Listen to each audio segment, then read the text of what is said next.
dengan Bu Yani. Tetap semangat belajar ya. Pada pertemuan kali ini kita akan belajar tematika makanan sehat, subtematika pentingnya menjaga asupan makanan sehat, pembelajaran 1. Yuk kita mulai.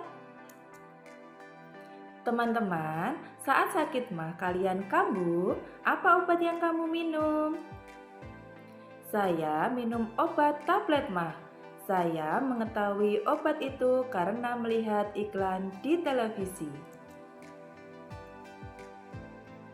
Berbagai macam obat untuk mengatasi gangguan pencernaan manusia ditawarkan oleh produsen melalui iklan.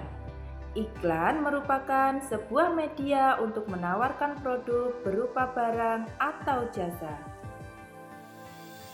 Salah satu tujuan iklan adalah meyakinkan orang lain agar menggunakan produk atau jasa yang ditawarkan. Cara meyakinkannya adalah dengan mencantumkan informasi keunggulan produk ke dalam iklan. Cara menyampaikan iklan: yang pertama, gunakan bahasa yang singkat, padat, dan jelas. Yang kedua, gunakan bahasa yang memikat dan mengajak. Yang ketiga, gunakan kata-kata yang positif. Perhatikan iklan elektronik berikut ini. Nah, setelah kalian baca, kira-kira apa isi dari iklan tersebut? Isi dari iklan: obat PSP atau pil sakit perut dapat mengatasi sakit perut. Keunggulan produknya: mengatasi gangguan perut karena bakteri, makanan pedas, asam, dan gas. Manusia membutuhkan makanan untuk beraktivitas. Manusia mencerna makanan menggunakan organ pencernaan. Makanan yang telah dimakan diuraikan dalam sistem pencernaan menjadi sumber energi yang dibutuhkan oleh tubuh untuk melakukan aktivitas sehari-hari. Perhatikan gambar berikut ini. Ini adalah organ sistem pencernaan manusia yang terdiri dari mulut, kerongkongan, lambung, usus halus, usus besar, dan anus. Bagaimana urutan sistem pencernaan manusia dan apa fungsi dari bagian-bagian sistem pencernaan tersebut? Yuk kita simak video berikut ini. Sistem pencernaan.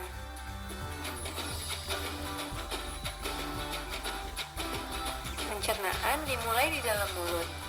Gigi memotong makanan. Kelenjar ludah menghasilkan enzim yang berfungsi untuk menghaluskan makanan agar mudah ditelan.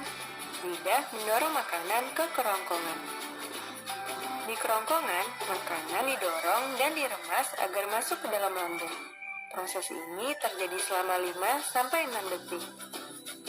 Lambung memiliki 3 fungsi: menyimpan makanan selama 2-4 jam, melumatkan dan mencampur makanan dengan aneka enzim dan cairan asam lambung, memasukkan makanan ke usus kecil hingga lambung kosong kembali. Di usus kecil atau usus halus, zat-zat gizi seperti protein, lemak, karbohidrat, vitamin, dan mineral diserap oleh tubuh. Pankreas menghasilkan enzim, dan hati menghasilkan empedu. Enzim dan empedu itu membantu pencernaan dan penyerapan makanan di usus kecil. Bentuk usus kecil seperti pipa yang berdiameter 3-5 cm. Panjang usus kecil antara 6-8 meter, lebih panjang daripada tubuh kita. Sisa-sisa pencernaan yang tidak dapat digunakan tubuh masuk ke usus besar. Di usus besar, air dan mineral diserap sampai habis. Sisa-sisa itu lalu masuk dan berakhir di anus. Nah, setelah kalian lihat video yang tadi, kalian bisa mengetahui urutan sistem pencernaan manusia. Manusia dalam makan masuk melalui mulut. Kemudian, makanan ditelan masuk ke kerongkongan. Makanan masuk ke lambung untuk dicerna dengan bantuan enzim. Selanjutnya, makanan yang telah halus masuk ke usus halus untuk penyerapan sari-sari makanan.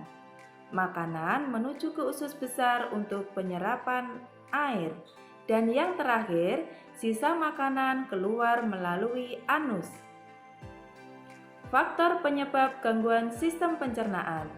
Yang pertama, kurangnya asupan makanan berserat.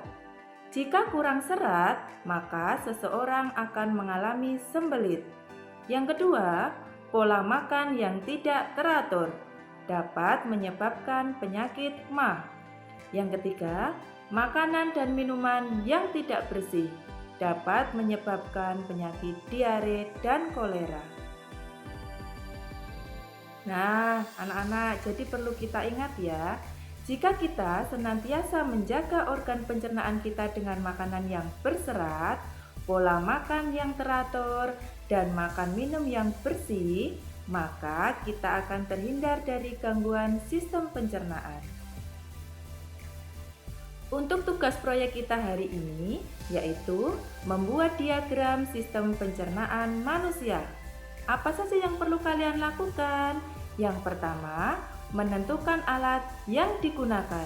Yang kedua, menentukan bahan yang digunakan. Kemudian yang ketiga, menentukan langkah-langkah pembuatan. Silahkan diisikan dalam LKPD kalian ya. Terima kasih.